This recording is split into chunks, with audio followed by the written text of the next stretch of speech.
trying to lose the police. You know, it's just one of those things where they can't get set up on him if he keeps changing direction all the time. Yeah. I mean, if they could figure out where he might be going next, then perhaps they could, well, another near miss there as they went through the intersection, and perhaps they can employ some kind of a tactic like a spike strip or something. But at this point, it's almost like there's, you know, typically or sometimes in many of these pursuits, they might know where the suspect is going, perhaps to their own house, but in this case, it almost seems like he's just recklessly driving. Wow, wrong side of the road again. With no direction. You know, with them cutting through these cars, these traffic right here. I mean, again, any one of these people could slam on their brakes and it could cause a collision. Now on the wrong side of the roadway again, as we've seen numerous times. All right, so Jim, let's put you in the frame of mind of being that officer as closely behind this vehicle as you can be, or one of the officers there that we just saw on the side street. What is the strategy here for police? Well, for certain, they're discussing their end game. I mean, you're going to have to be ready with your weapons. You're going to have your shotgun unlocked and ready to go. You're going to be the primary contact if that guy stops. Your secondary units are going to be taking care of any traffic behind you. And if he goes into a foot pursuit situation, you're going to go after him right away. Secondary officers are going to secure the vehicles at the scene. But again, you don't know what's going to happen. Is this guy going to just stay in the car, or is he going to come out? Or the worst case is he's going to run into a house, try to take a hostage inside of a house if he's in a residential area, or try to carjack another car. It's an extremely tough call. But think about it this way: he's driving at least a 3,000-pound weapon, and you know that guy could kill someone in an intersection. You wouldn't let somebody with an automatic machine gun go. But yet we see people in pursuits go constantly. Well, it's interesting here. You've got the police officers that stopped all the traffic in the intersection, so they made good work there and were able to determine that the suspect was going to go through this area. Pursuit now, last report, eastbound on Beverly, passing Garfield in the Montebello area, and the car there traveling very, very erratically. The driver traveling at speeds of 75 to 80 miles per hour, and this is all on surface and residential streets. Here, another darkened street as he approaches yet another intersection. Car just going through, doesn't see the car going in the opposite direction, and there it is, barely misses yet another vehicle. And you know, Bobby, you brought up a good point. In the absence of being able to catch this guy, officers do try to do what they can to minimize public involvement in the danger that it is to the public by stopping cars in intersections, just freezing those intersections so that there's no traffic in any direction, the possibility that this guy is going to come through it. Gosh, Jim, I'm trying to think of being that officer there in that car behind this suspect, knowing that this person's already carjacked somebody else. I mean, your frame of mind, your training that kicks in. Where do you start with trying to get this guy to even stop? Well, you know, I mean, you really can't do anything to get him to stop. I mean, the only thing you can go back to is your basic Academy 101, parameters. You have to, if he fits the parameters for using deadly force or less lethal force. These are the things that are constantly going through an officer's mind. You don't want to underreact, and you don't want to overreact. And the old axiom is that you always react to the suspect's reactions. If he ratchets up, you have to come up. But as soon as he ratchets down, you have to come down. Suspect still in the Montebello area. Look at that speed though, Bob. Yeah, weaving through speed surface streets here. And again, 75 to 80 miles per hour. Stolen vehicle. The suspect appears to possibly have not just carjacked this vehicle, but may have carjacked yet another one before this. And so this has been going some time. Again, darkness now and traveling through some dark streets in the Montebello area, the East LA area, and also going onto the freeway. Seems to have kind of done a little circle here back in the Montebello area, but very dangerous situation. We've cut into the programming here just because it was such a dangerous situation as this car traveling at a very high rate of speed, 80 miles per hour. And again, Jim, look at that. I mean, it's interesting that the police were able to figure out where he was going to go. I mean, I guess it was just anyone's guess, but all the cars in the intersection stopped as they waited for this vehicle to go through that intersection. Well, Bobby, again, that's an advantage of the area because everybody can see where that night sun is, and they know the progression of this pursuit without having to be right around it. And you know, a thought did come to mind that before we came on the air, this guy ran over a center divider and probably damaged a little bit of the underside of his car. So you might be thinking to yourself that he might be in a position to be looking for another car to carjack. I like how you said his car, the car that he carjacked. You know, too, as we are watching these side streets that have been blocked off by law enforcement, I get back to the concept of him going in an area that seems to be The similar kind of area, East LA, back to Montebello now, because we were in Montebello before. Right, but you know, he hasn't really done the traditional block circling or even area circling. He's more or less checkerboarded all over the place. So I mean, it's possible that he obviously lives in that area and may know the area well, but he's certainly on the circuit. He's hitting all the spots tonight. Yeah, and now just continuing to wind his way through these streets, and seemingly officers doing a fairly good job of at least anticipating where he might be going next, stopping the vehicles. It seems to have slowed his speed a little bit, but once again, we've seen extremely aggressive, erratic driving, some very volatile actions on the part of this driver, driving over 80 miles per hour sometimes on surface streets, wrong side of the road, over medians, narrowly missing cars, pedestrians. And now, officers who had decided at one point to take a little step back to see, let this figure out where the suspect might go, now in a close pursuit of this vehicle. Again, now you can see him right here. Now it looks like he's slowed down just a little bit as he goes through this intersection. Police are right behind him again. And again, you know, he's not really going that fast, and even because he knows the police are behind him. So again, the tracking mode is kind of it's wondrous as to why they would go into that on a pursuit like this. LA County Sheriff's Department saying that this is a multi-police agency pursuit, obviously, because this went through several different jurisdictions. Suspect is wanted for a low-jack stolen carjacking and also a hit and run.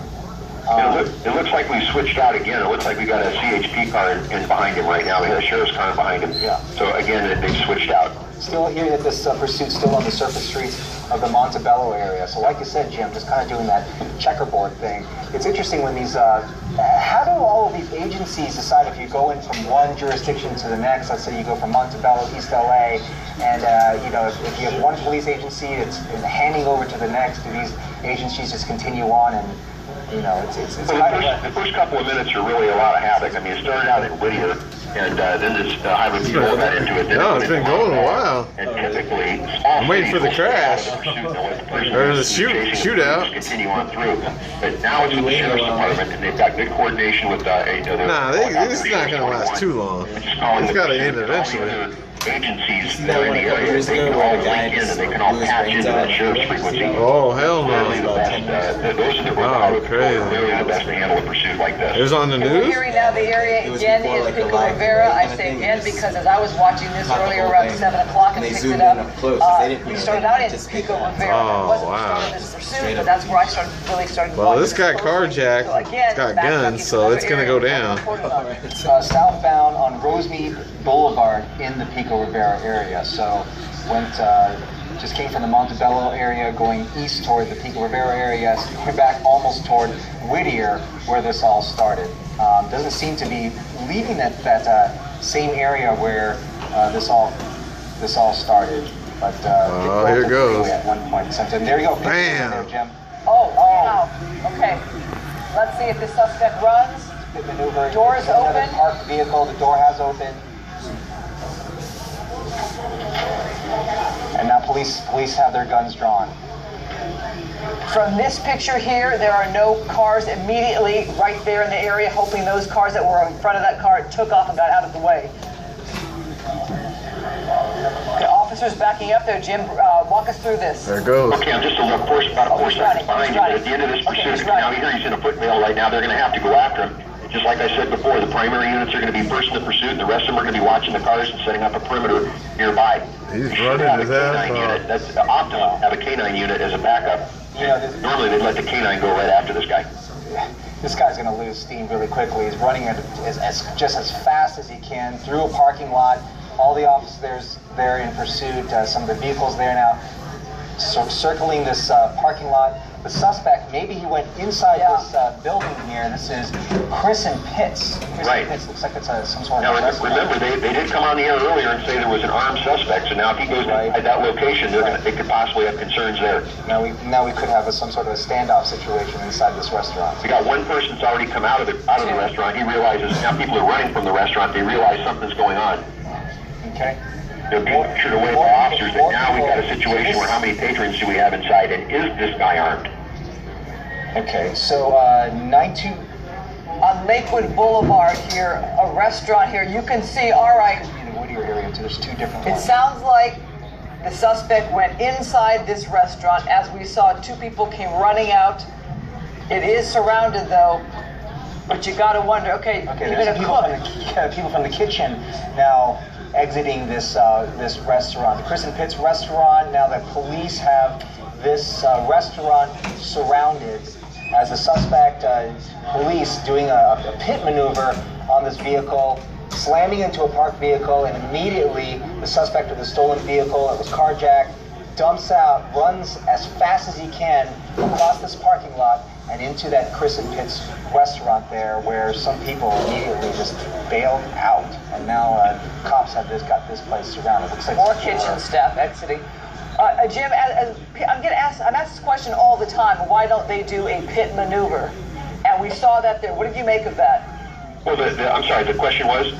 The pit maneuver. I'm asked all the time, why don't they do a pit maneuver? And we saw them do one right there. Well, he had an opportunity. The car was close to him. The speed was right. Everything was perfect. The pit maneuver itself went well, but unfortunately they didn't have enough resources at the end to be able to take him down. And again, a K9 unit would have been great at this point. But I have to tell you that this guy inside the restaurant is the worst possible scenario for law enforcement.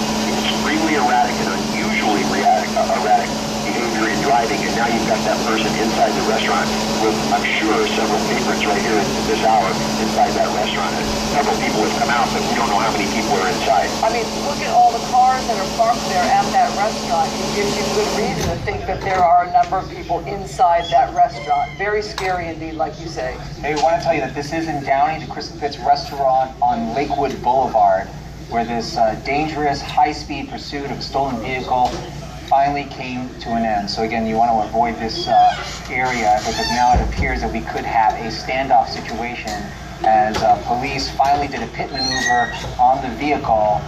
I'm surprised, Jim, that they didn't do it earlier, but it seems to have been at least successful in stopping the vehicle. It's traveling just at the right rate of speed there, and wow, really was a good execution of that pit maneuver. No, an excellent execution. They got him out of the car, but now the second part of the nightmare is that he's inside this building with God knows how many people. And then the question is he going to calm down at this point, or is he going to continue to display the erratic behavior that he displayed while driving?